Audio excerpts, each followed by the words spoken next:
Lite grejer han nog gjorde i Båstad i somras.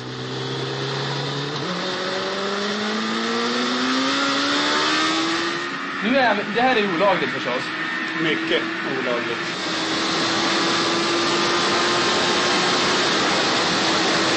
Det är ganska billigt skakigt här. Nu upp i 300 där. Ja.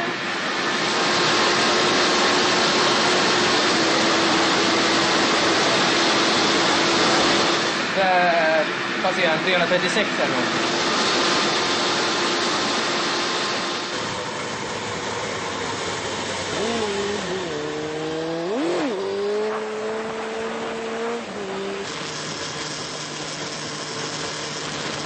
Jag ser vi en kollega till dig där.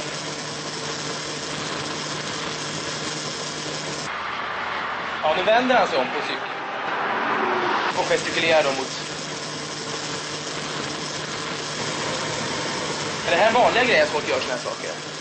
Nej, det är inte. Men det har ju blivit en liten kultur där det finns en del som showar på det här viset.